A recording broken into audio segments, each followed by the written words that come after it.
Dito naman, girl. Ano to? Paano basahin ito? Look. Look. Ano yung look? Tumingin. Tignan mo. Look out there. Look. And then this one. Anong letter? Anong kwanta?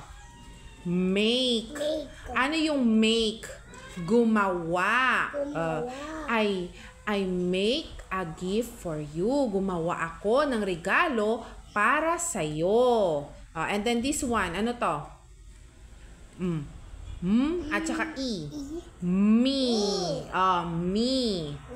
Ako. And then this one. My. Yung my aking. My things are there. Ang aking mga gamit ay nandoon. This one naman. Fine. Not. Ang ibig sabihin ng not, hindi pwede. You cannot go outside.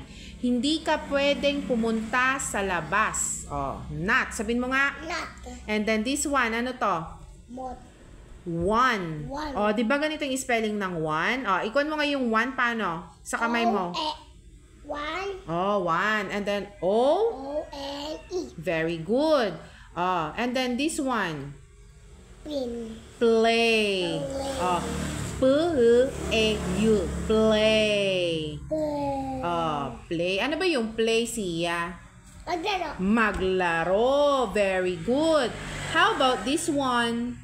Ano yung dalawang letter na to? R. E. And then, pagsamahin nga natin to. Re. Ano to? D. Red. Ano yung nabuo? Red. Ano yung red? Pula. Red. Magbigay ka nga ng mga bagay na may kulay red. Sa prutas. Apple. Ano pa? Ano yung kinakain natin yan? Rambutan. Very good. Yung orange. Kulay orange yun eh. And then, this one. Paano natin babasahin ito? Run.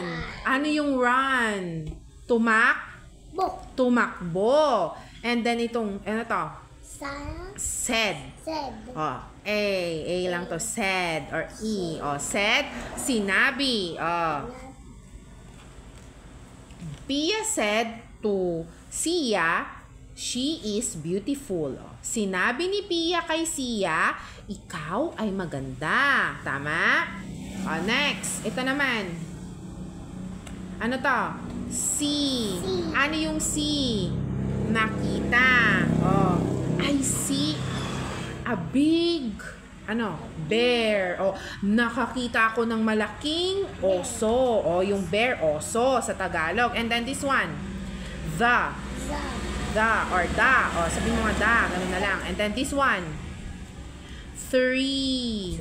Paano yung three? Very good. And then this one. Ito, mahaba ito. Two. Diba? Two. Parang letter U. Two.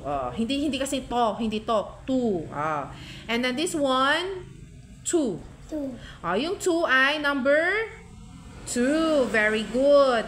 And this one. Up. Yung up, taas. And then ito. We. Tayo. Me and Sia, ang katumbas nun ay we. Ako at si Sia, we. Ito. Girl, where. Ano yung where? Saan. And then this one. Yellow. Ano yung yellow, girl? Magbigay ka nga ng kulay yellow na mga gamit, prutas, or what? Sa prutas na lang, magbigay ka ng yellow.